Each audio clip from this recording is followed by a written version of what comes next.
Proverbs chapter 3. Let's look at verse 9. Honor the Lord with thy substance and with the first fruits of all, say all, thine increase. So shall thy barns be filled with plenty, and thy presses shall burst out with new wine. Woo. Now, let's look and examine that word honor.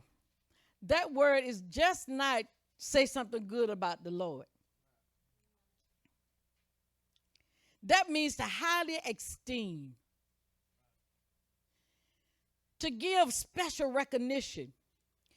So that tell me I got to handle my tithes and offering a certain way because I got to give this special recognition. It's got to be set apart from all of my other bills. It has a place of prominence, a place of significance. I'm going to give this my tithes and my offering. Now that is coming up out of me. It's got to come up out of you because the way I see the tithe and the offering. Because I understand and I recognize that who I am and what I have is because of this covenant of tithing and giving. Therefore, I give it a place of prominence.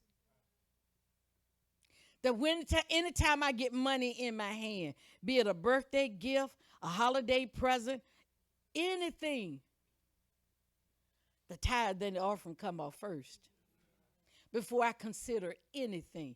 Why? I gave it a place of prominence.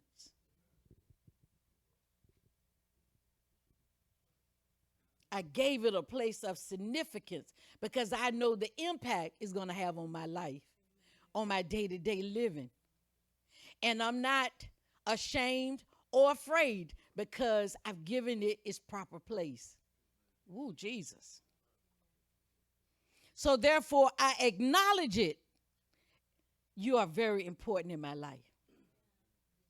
So I'm going to handle it. You know, how would you handle royalty?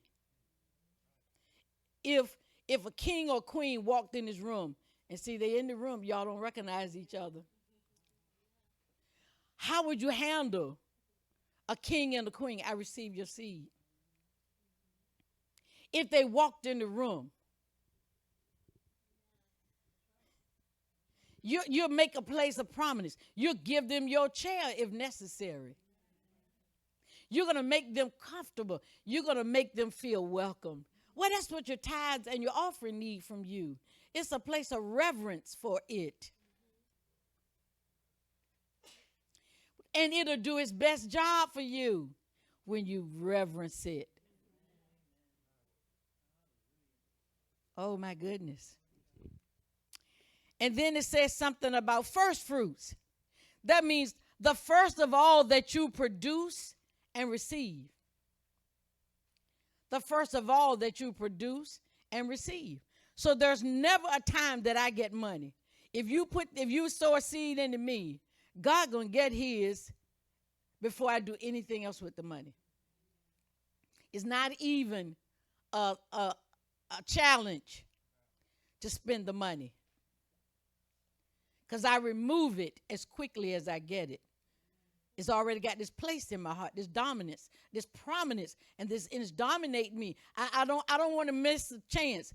And then when I go shopping, because sometimes, like tonight, when I go home and I sit down, whatever came in a seed and whatever I'm going to tithe and give and bring for Wednesday, unless the Lord, that he still got opportunity to speak to me before Wednesday to add to it. I do my tithes and offering for Wednesday tonight. And I won't even put it in my pocketbook if I'm going someplace else.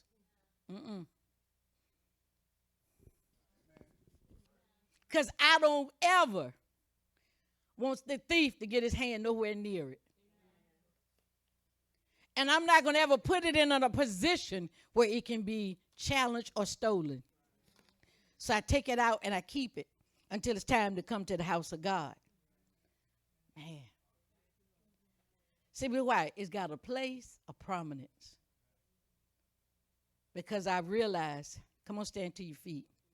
And I recognize that who I am and what I have today is because of this covenant of tithing and giving. Therefore, I'm not looking for a way to give God less. I'm looking for opportunity to sow more.